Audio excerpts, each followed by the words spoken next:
नमस्कार, DT news मराठीच्या या गुड मॉर्निंग बुलेटिन मध्ये आपलं सगळ्यांचं पुन्हा एकदा मनपूर्वक स्वागत आहे। मी आहे विलास आडे। एक नजर आजच्या ठळक घडामोडीवर।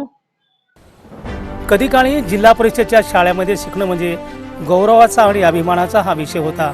आज आपण नांदेड जिल्ह्यामधल्या मुखेड तालुक्यातील अख्खरगाव जिल्हा परिषद शाळेमध्ये पोहोचलो आहे। या शाळेमध्ये 1 ते 8 वर्ग आहे आणि त्याचबरोबर 7 शिक्षक इथे कार्यरत आहेत। या शाळेचे जे मुख्याध्यापक आहे त्यांचं कुठलंही नियंत्रण शिक्षकावर नसल्यामुळे या शाळेची गुणवत्ता ढासळली आहे।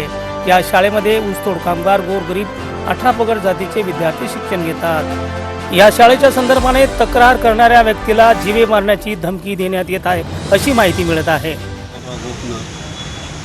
गाव माझं अख्खरगाव, या गावातून मी शिव मॅडमला भेटण्यासाठी आलो। शाळा समितीचा सदस्य असून आणि माझ्या गोरगरीब जनतेचं, लेकरीचं, विद्यार्थ्याचं भविष्याचं चांगलं घडवणूक व्हावं हे माझा हेतू होता। सर्व शिक्षक व कर्मचारी टायमवर येत नाही परत आणि मला वारंवार धमक्या देतात, तू तक्रार का केला, तुझा काय संबंध आहे? मी गावचा नागरिक असून मला बोलण्याचा अधिकार आहे आणि मी समितीवर सदस्य म्हणून राहिलेला आहो। काय विषयावर मी तक्रार दिलो सर?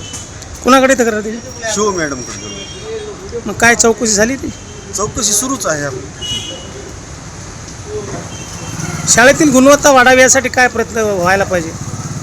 लेकराचं ऊसतोड कामगार, बेरोजगार, गरीब जनतेचे लेकराचं भविष्य चांगलं घडावं, चांगला हे माझा विचार आहे। आणि लोक गोरगरिबाचे लेकरं सुधारणा चांगली व्हावं, त्याला शिक्षण चांगलं भेटावं, चांगल्या उच्च दर्जावर जावं त्यानं, हा माझी अपेक्षा आहे सर।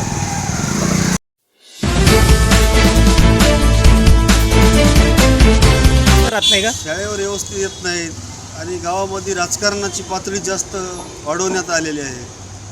गव्हर्नमेंटने त्याला महिन्याला वेतन 8 लाख रुपये खर्च आहे। त्या गोरगरीब लेकरे जनतेचं फायदा झाला पाहिजे हेच माझं हेतू आहे। शाळेची गुणवत्ता कशी आहे? ढासळलेली गुणवत्ता आहे म्हणून मी तक्रार देतो। मग या अनुषंगाने काही कारवाई झाली? मी कारवाई दिली, आतापर्यंत काय कारवाई केली, मी चौकशी नाही झाली, आतापर्यंत कुठलीच चौकशी झाली नाही।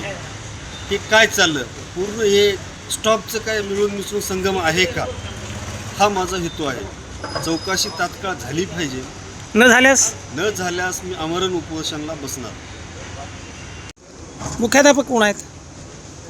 मुख्याध्यापक पवार सर यांचं स्टॉपवर अजिबात लक्ष नाही म्हणून हा शिक्षक लोक दुर्लक्ष करतात। हेच माझी पवार साहेब सरांना विनंती आहे की चांगलं नियंत्रण ठेवा, चांगलं लक्ष द्या आणि लेकरीची सुधारणा करून घ्या।